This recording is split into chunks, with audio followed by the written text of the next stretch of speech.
Welcome back mga kaibigan sa bahay ni Tuskis 7719. Nandito naman ako upang ipakilala sa inyo ang prutas na ito dahil tiyak na hindi nyo pa ito lubos na kilala. Kaya halina at alamin natin mga kaibigan para sa karagdagang kaalaman. Assalamualaikum warahmatullahi ta'ala wabarakatuh. Kilala mo na ba ang kamyas? Baka akala mo sa bakuran mo lang ito nagpakita ng gilas, ngunit ito ay malawak ang kasaysayan na tila abot hanggang Mars. Katutubo ito sa Indonesia at Malaysia na ang buong akala mo ay sa Pilipinas. Kaya dito ka na at panoorin ang video para mas madali ang pagtuklas sa bagay na ito bilang isang prutas.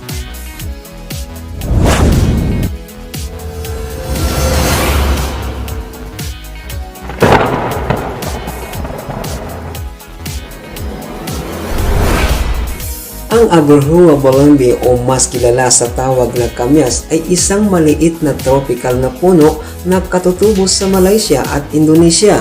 Umaabot hanggang 15 metro ang taas nito. Ito ay mayroong 18 hanggang 68 bulaklak sa bawat penicle na nabubuo sa punong kahoy at sa iba pang mga sanga. Kaya tinatawag na cauliflowers ng mga botanista ang puno na ito dahil sa estilo ng pamumulaklak. Heterostylous ang mga bulaklak na nadadala sa isang nakalaylay na panicle inflorescence. Mabango ang bulaklak at ang talutot ay 5 petals na 10 hanggang 30 mm ang haba.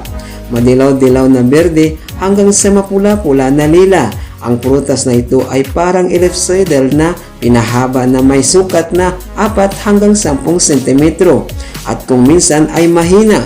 Ang balat ay makinis hanggang bahagyang mabukol, manipis at waxy na nagiging madilaw-dilaw na berde kapag ito ay hinog na.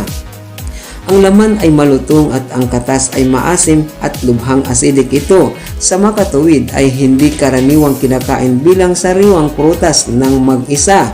Ito ay ang prutas na madalas na inipreserba lang at ginagamit bilang isang tanyag na pampalasa lamang.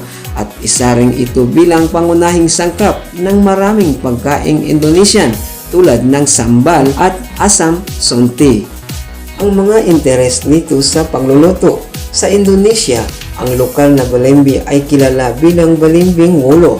Kadalasang ginagamit upang magbigay ng maasim o acidic na lasa sa pagkain, pamalit sa tamarin o kamatis. Sa hilagang kanlurang lalawigan ng Aceh, ito ay pinapanatili sa pamamagitan ng pag-aasin at pagpapatuyo sa araw upang gawing asam sonti, isang pampalasa sa kusina upang makagawa ng iba't ibang mga pagkaing Achenese. Sa Pilipinas kung saan ito ay karaniwang matatagpuan sa mga likod bahay, ang mga prutas na ito ay kinakain alinman sa hilaw o isawsaw sa rock salt.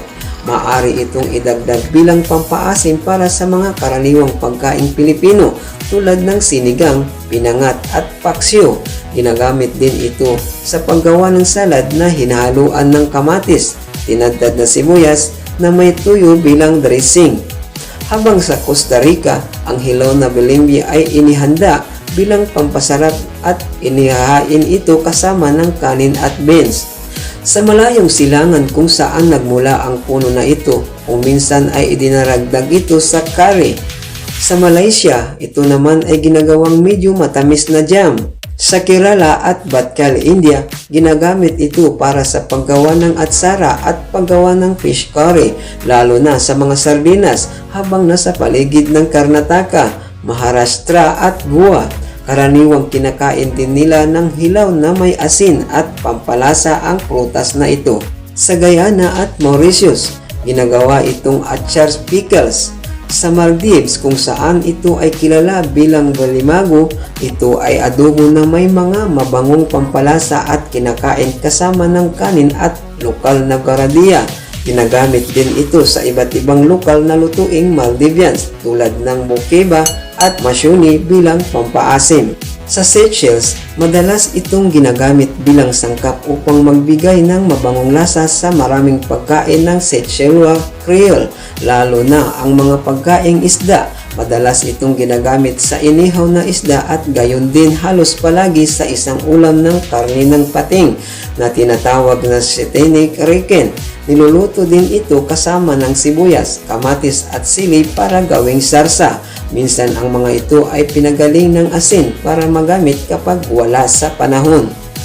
Ang Belembe juice na may pH o potential of hydrogen na humigit kumulang 4.47 ay ginagawang pampalamig na inumin. Maaari nitong palitan ang mangga sa paggawa ng chutney. Bukod pa rito, ang prutas na ito ay maaaring mapangalagaan sa pamamagitan ng pag-aatsara na nagpapababa ng kaasiman nito. Mga kaibigan, maaaring kilala lang natin ang prutas na ito bilang karaniwan sa likod ng bahay.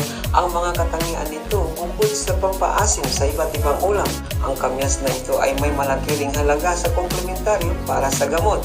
Halimbawa sa Pilipinas, ang mga dahon nito ay nagsisilbing pandikit sa mga kati, pamamaga, rayuma, peke o mga pumuputok na balat. Sa ibang lugar, ginagamit ang mga ito para sa mga kagat ng makamandag na nilalang.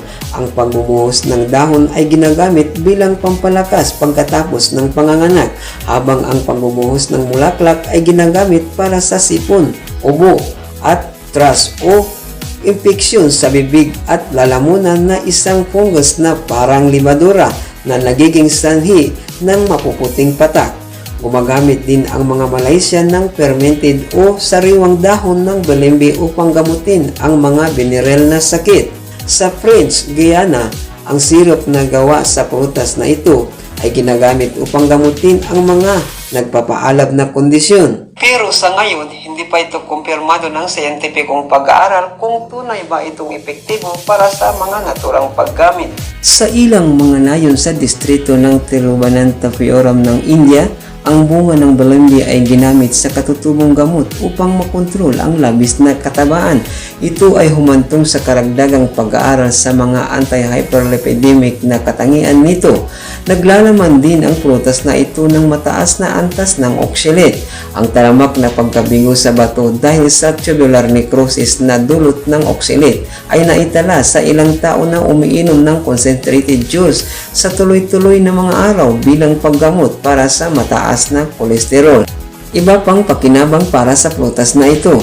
Sa Malaysia halimbawa, ang napakaasim na belembes ay ginagamit upang linisin ang mga talim ng kris. Sa Pilipinas, madalas itong ginagamit sa mga rural na lugar bilang alternatibong pangtanggal ng mansa.